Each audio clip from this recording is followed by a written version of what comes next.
Le souffle de Léna se bloqua dans sa gorge. Elle ne savait pas quoi dire. Elle laissa échapper la première chose qui lui vint à l'esprit. « Comment vas-tu partir? Et les enfants? Eh bien, les enfants sont tous grands maintenant. Tu as oublié? Je n'aurai même pas à payer de pension alimentaire. » Léna se tut. Oh mon Dieu, il lui semblait encore si petit. Elle n'avait pas réalisé qu'une vie entière s'était écoulée et qu'elle avait réussi à élever ses enfants. Caleb ouvrit la porte de son placard et il y avait une valise au fond. Il s'avéra qu'il avait déjà emballé ses affaires. « Je prendrai le reste plus tard, » dit Caleb en se dirigeant vers la porte. « Mais pourquoi? Pourquoi? » chuchota Léna. « Tu m'as assez harcelé. C'est de ta faute. J'ai rencontré une femme normale et raisonnable. Et je l'aime vraiment. Nos enfants sont grands. Plus rien ne me retient avec toi. » La porte claqua. Léna se détourna et se dirigea lentement vers la cuisine. Elle s'assit à la table et se couvrit le visage avec ses mains. Elle était complètement abasourdie. Dire qu'elle ne s'attendait pas à ce résultat serait un euphémisme. Il y a une chose qu'elle ne comprenait pas. Pourquoi? C'était le seul mot qui lui venait à l'esprit, comme un oiseau en cage. Elle était de ces femmes qui, depuis l'enfance, semblaient destinées à fonder une famille. Depuis l'enfance, c'était tout ce dont elle rêvait, une famille, rentrer chez elle et trouver un mari qui l'attendait. Elle rêvait de prendre soin des autres et d'être prise en charge. Elle avait passé toute sa vie à se consacrer à sa famille, à leur consacrer chaque minute de son temps. Et voilà qu'elle était frappée en dessous de la ceinture au moment où elle s'y attendait le moins. Les rideaux de la cuisine s'agitaient légèrement, l'eau de la bouilloire refroidissait. L'arôme des feuilles de cassis infusées se répandait dans toute la cuisine et Léna restait assise, immobile, les yeux fixés sur le même endroit. Pendant les 2 ou 3 premiers mois qui suivirent le départ de son mari, elle ne se souvint de presque rien. Il lui a fait part de sa décision le premier jour de ses vacances et elle a passé presque tout le mois dans son appartement. Elle n'avait pas besoin d'aller où que ce soit, et elle ne l'a pas fait. Parfois, si elle avait faim, elle allait au magasin le plus proche. Elle n'avait même rien préparé à l'avance. Elle n'avait rien prévu, pas même le déjeuner. Quand elle voulait manger, elle se mettait à cuisiner, mais elle n'avait pas vraiment envie de manger. Parfois, elle avait l'impression qu'elle allait vomir à cause de l'odeur de la nourriture. Elle passait des journées entières allongée dans son lit, elle aurait pu dormir, mais son sommeil était complètement perturbé. Parfois, la nuit, elle ne parvenait pas à s'endormir pendant longtemps. Elle se levait et regardait son reflet dans le miroir dans la semi-obscurité. Se regarder dans l'obscurité ne lui faisait presque pas peur. L'obscurité masquait l'empreinte que les années avaient laissée sur son visage. L'obscurité l'épargnait et elle se cachait de tous dans cette obscurité. Léna raconta aux enfants ce qui s'était passé, mais leur demanda de ne pas venir la voir. Ils l'ont appelée pour s'assurer qu'elle allait bien. Elle a dit « Oui, tout va bien. »« Non, tu n'as pas à venir me voir. Je veux juste être seule. » Et c'est ce qu'elle voulait vraiment. Personne ne savait à quel prix lui étaient destinés ces appels téléphoniques. Elle a été créée pour la famille, elle en a rêvé. On ne savait pas où, mais ce rêve, cette image était en elle depuis l'enfance. L'image d'une famille idéale. Samedi matin, une maman souriante prépare le petit déjeuner, quelque chose de chaud, sain et très savoureux. Papa revient d'une promenade avec le bébé et ils apportent des fleurs ou quelque chose du magasin à maman. Tout le monde accroche ses affaires sur des cintres et rien ne traîne par terre. Tout le monde se lave les mains en toute tranquillité et papa demande « En quoi puis-je vous aider ?» Et puis tout le monde discute et mange joyeusement de la tarte. Et maman avec un maquillage frais, un tablier propre et un sourire radieux. Elle prend soin de tout le monde et tout le monde prend soin d'elle. Un pour tous et tous pour un. Quelle folie! Elle s'est complètement dissoute dans sa famille, ses responsabilités et son amour, et ce faisant, elle s'est perdue. Les hommes n'aiment que les femmes fortes, ils utilisent les femmes faibles à leur propre fin. Léna n'arrêtait pas de penser à quel point tout avait pris une tournure étrange dans sa vie. Où avait-elle pris le mauvais chemin? À quel moment de leur voyage son amour s'était-il transformé en une utilisation? Mais elle ne trouvait pas de réponse. C'était une famille ordinaire, moyenne, tous deux travaillaient et gagnaient à peu près le même montant d'argent. C'est elle qui prenait la plupart des décisions concernant les enfants. Elle s'occupait aussi de la plupart des tâches ménagères. Ils étaient comme tout le monde. Elle se rappelait que son mari lui avait déjà fait des remarques dans le passé, et elle comprenait maintenant qu'il disait la vérité. Il lui disait parfois, en passant, qu'elle pourrait perdre du poids et avoir une apparence plus moderne. Elle n'a pas prêté attention à ses paroles. Après tout, il n'est pas possible pour une femme qui a donné naissance à 2 enfants de conserver sa silhouette de jeune fille. Bien sûr, cela arrive, mais pas dans leur monde. Ce genre de choses arrive dans le monde des stars du show-business ou simplement chez les gens riches, quand une femme peut confier ses enfants à une nounou et prendre soin d'elle-même. Mais quand le pouvait-elle? Elle n'avait même pas l'énergie de râper un peu de chou pour le cuisiner. Elle préférait faire bouillir des pâtes. Si son mari acceptait de prendre en charge certaines de ses responsabilités au moins 2 fois par semaine, elle trouverait le temps. Mais pour se détendre, il lui fallait le faire plus tard. Il disait, « Tu sais, chérie, je vois que tu es fatiguée. Reste assise un moment et tu finiras tout. » Oui, il a aussi dit qu'elle pourrait s'entraîner à la maison avec l'enfant, faire des abdominaux tout en soulevant l'enfant jusqu'au plafond. L'enfant s'amuserait et la mère en profiterait. Et pendant qu'elle se tenait devant le fourneau, elle pouvait se mettre sur la pointe des pieds et faire travailler ses mollets. Bon sang! Elle a dit un jour, « Est-ce que je peux rester devant le fourneau sans rien faire ?» Son mari s'est alors offusqué car il ne voulait que ce qu'il y avait de mieux pour elle. Il lui a proposé une vraie solution. Au fond d'elle-même, elle croyait qu'ayant donné naissance à 2 enfants et les ayant élevés, elle avait parfaitement le droit de ne plus avoir l'air d'avoir 18 ans. Après tout, pratiquement tous ses collègues et amis se ressemblaient. Eh bien, maintenant, j'en paie le prix, pensait-elle. Il était déjà tard et elle n'avait rien mangé de la journée. Curieusement, une petite tête de chou était restée dans le réfrigérateur et ses feuilles avaient déjà commencé à faner. Léna se sentit soudain désolée pour ce petit chou. Elle se rappelait comment elle persuadait sa fille quand elle était enfant. « Allez, mange encore une cuillerée de chou. » Elle va pleurer. Et la vie continuait ainsi. Elle prit la tête du chou et commença à la couper en fines tranches. Elle trouva quelques carottes dans le réfrigérateur et fit cuire les légumes pour le dîner. C'était plutôt bon. Elle but ensuite de la valériane et s'endormit. Et c'est ainsi que, presque sans s'en apercevoir, tout commença à partir de cette tête de chou fanée. Comme elle n'avait presque rien mangé depuis un mois, au début son corps n'acceptait pas la nourriture et pour se convaincre de manger, elle commença à préparer quelque chose d'intéressant. Salade, soupe, elle s'est intéressée à la cuisine indienne. Ses vacances se sont terminées, elle a dû retourner au travail. Elle n'était pas au mieux de sa forme et il était clair qu'elle devrait parler du divorce au travail. Pour une raison ou une autre, elle avait peur de cela, elle ne voulait pas attirer l'attention. Elle voulait toujours se cacher quelque part dans l'obscurité, pour que personne ne la touche. Surtout pas pour discuter d'elle. Et au travail, ils aimaient parler dans le dos de l'autre. Mais elle devait d'une manière ou d'une autre sortir du trou, d'une manière ou d'une autre survivre. Cependant, tout s'est passé mieux que ce qu'elle avait prévu. Peut-être que quelqu'un a parlé d'elle dans son dos, mais elle ne l'a pas entendu. Et elle ne l'a même pas ressenti.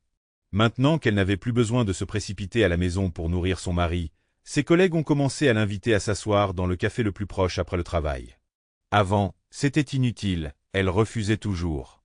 Mais un jour, elle a accepté. « Je dînerai là-bas aussi », pensa-t-elle. Depuis, les réunions du vendredi avec l'équipe sont devenues sa tradition. Et si une sortie au café est prévue, elle doit s'acheter quelque chose de nouveau. Un changement en a entraîné un autre.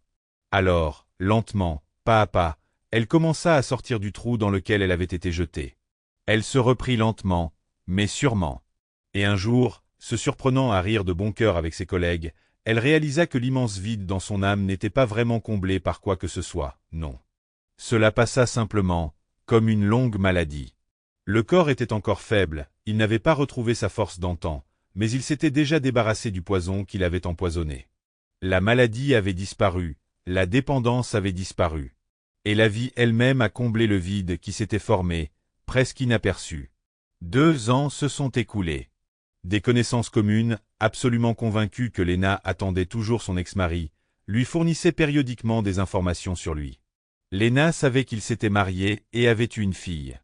Elle a réussi à surmonter cette situation, elle n'a cherché personne d'autre, elle a simplement vécu sa vie. Et peu à peu, elle a réalisé qu'il y avait beaucoup de points positifs dans sa vie actuelle. Un jour, alors qu'elle revenait d'un café, elle continuait à sourire. Elle avait 2 jours de congé devant elle. Elle s'était habituée à faire le ménage dans son appartement le jeudi soir, et elle appelait cela le jeudi propre. Désormais, elle ne perdait plus ses week-ends à faire des tâches banales et l'idée de rentrer chez elle, propre et confortable, lui était très réconfortante. Et elle n'avait plus de tâches à accomplir. Le vendredi était consacré au café, le samedi à la piscine et le dimanche au pilates et au yoga. Elle avait elle-même établi cet emploi du temps et il lui convenait parfaitement. Elle fredonna, posa son sac sur la commode et vit soudain une empreinte de chaussures noires sur le tapis du couloir. Ce n'était pas vrai, car elle venait de faire le ménage la veille. Qui aurait pu l'avoir laissée là? Léna se colla contre le mur, effrayée, puis commença lentement à quitter l'appartement. Oui, que tout aille mal, pensa-t-elle. Sors d'ici, appelle la police. Il faut juste se dépêcher. Elle était déjà dans la cage d'escalier lorsqu'elle entendit un cri derrière elle. Léna se précipita dans les escaliers, réalisant que le voleur pris sur le fait pouvait être très dangereux. « Léna, attends. Où vas-tu » entendit-elle soudain. Et c'est seulement à ce moment-là que Léna reconnut la voix.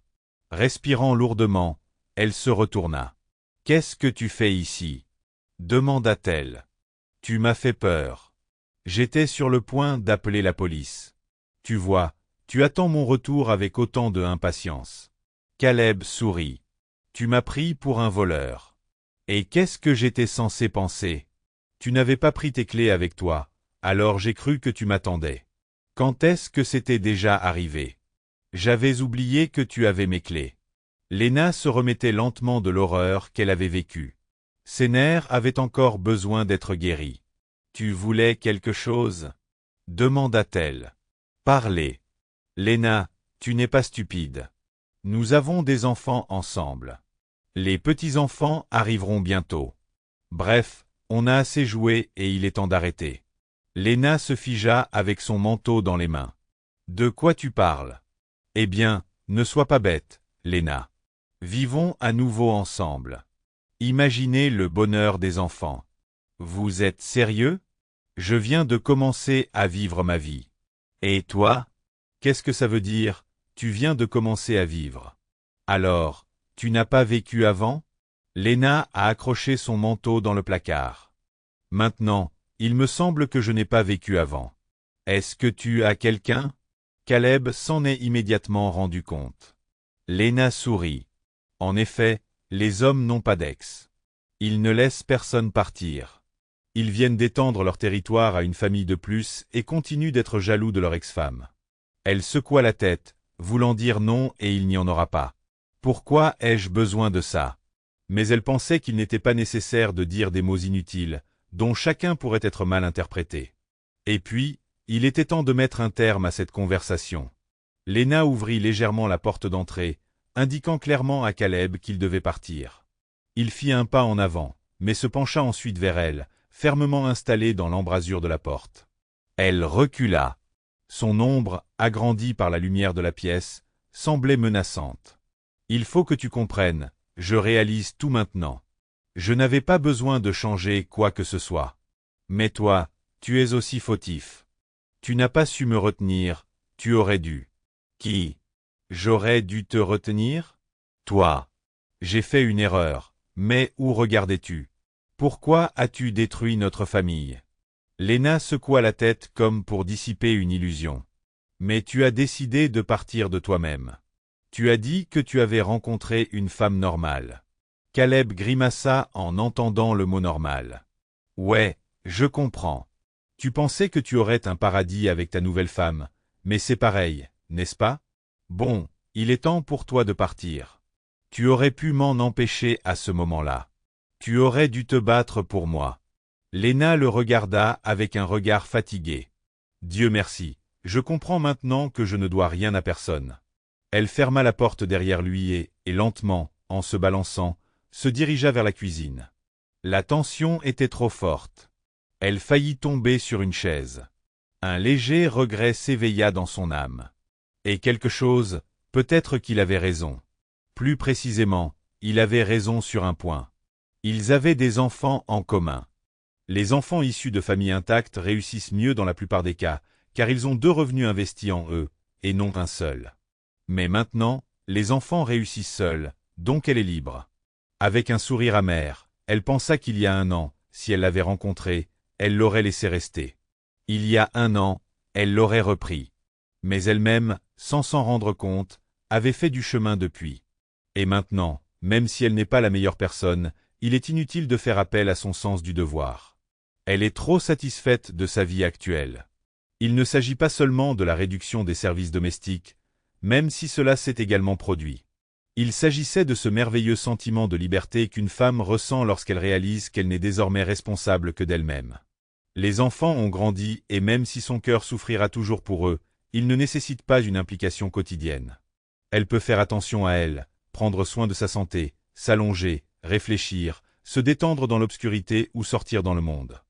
Elle n'avait pas besoin d'un homme. Ses modestes revenus suffisaient à ses besoins. Prendre soin de quelqu'un d'autre? Eh bien, elle avait déjà pris soin de tout le monde sauf d'elle-même. Elle comprenait parfaitement ce qui amenait Caleb à sa porte. Il en avait assez de vivre avec un jeune enfant, de devoir répondre aux besoins d'une nouvelle famille. Il se sentait mal, ne dormait pas assez et était mal à l'aise. Il n'y avait aucune prise de conscience ici. Il y avait seulement le désir de retrouver son confort habituel. Il l'a d'abord quittée, puis est revenu. Et à son avis, elle était censée rester au même endroit, comme une poupée cassée et abandonnée. Cela la fit frémir. L'image d'une poupée cassée gisant sur le sol avec de grands yeux fixes apparut devant elle. Il pleuvait et des gouttes coulaient sur ses joues en celluloïd. Puis la poupée se leva et s'éloigna. Léna tressaillit. L'image était si claire et terrifiante qu'elle se sentit malade. Non, merci. Si tu pars, pars. Sans voler? Sans voler. C'est ainsi qu'elle a finalement réussi à connaître son mari après toute une vie. Elle a vu son naissance et a ressenti de la déception. Il s'avère qu'il n'a plus besoin d'une seconde femme ni de cet enfant. Mais de quoi est-il coupable? Mais elle ne s'en soucie plus. Trop c'est trop. Elle n'a plus besoin de ramper devant qui que ce soit. Elle n'a plus besoin de contrôler son niveau de compétitivité féminine. Il faudrait que ce soit pour quelque chose. Maintenant, elle pouvait simplement continuer à vivre et continuer à vivre.